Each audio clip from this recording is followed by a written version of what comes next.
I lacked a proper name for this deck, so it went down as mid-mage heavy attack. I mean, you know, whatever. It tells you what it does. Death and Order. Now, we just needed a second affinity because they don't let you mono affinity because they don't. Something they should consider.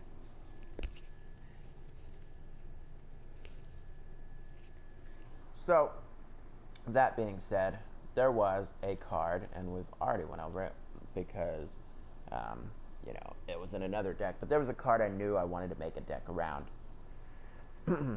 And not just the Fireball, the Black Fireball. Where is it? There it is. There it is. Grinning Spectre. Launch a slow-moving projectile that deals 300 true damage. If this brings the target below 15% max health, they are executed. Gives you 20 power and 195 mana. So, you just launch that and then hope to hit somebody with it. Yeah, it's not hard. It's not hard. And then when you hit them, they're going to get massively damaged. So I knew I wanted to build a deck around this. This was actually the second deck that I made after I made the offlane Fireball one. It's got Call of the Weak, so basic attacks will execute enemy minions below 20% max health. That's good for helping mid laners to get those last hits because their basic attack isn't as strong.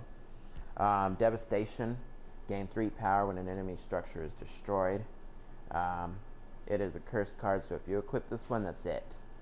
But every time a enemy structure is destroyed, you gain 3 power. So you're going to get 9 power just for the tier 1 towers. On top of that 7 power it already gives you.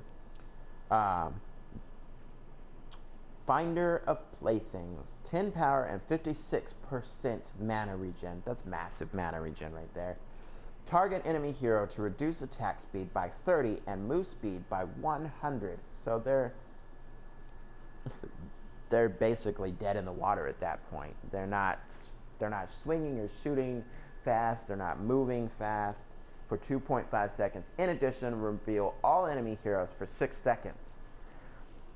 Wow, that's major for the team captain to have. Every 90 seconds, they're going to be revealing everybody. That's massive. Invader Mage, 13 power, spell penetration, 12 ability armor penetration. Nothing that seems huge, but just imagine that you have so much attack, and now you're going through whatever armor they thought they had. Now, one thing to note is that now armor values can drop into the negatives. So if you slot a whole bunch of penetration on, you're not only going to get them to 0, you're going to get them as far down as you can actually get them in the amount of time that you can get it. Not the case in this deck, but that is a viable strategy to just obliterate tanks. Toxin. 15 mana, 15 power, 125 mana, 72% mana regen, and Nameless Curse has Toxin. Deal 50 damage per second to target enemy for 18 seconds. So you run up and you poison them. However, it can't kill them. So you do have to figure out another way, but that's an option for you.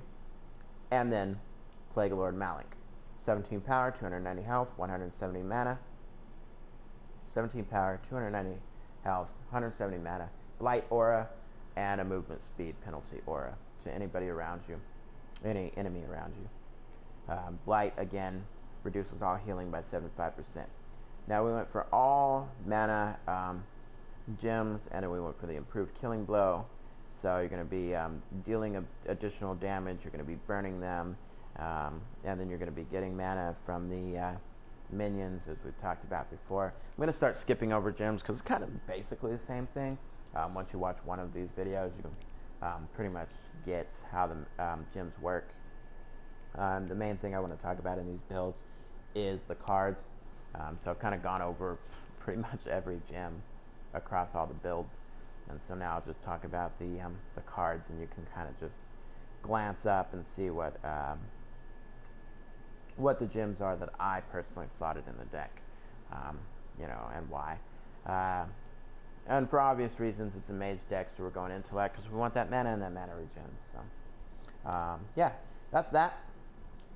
Like, comment, subscribe. I'd appreciate it.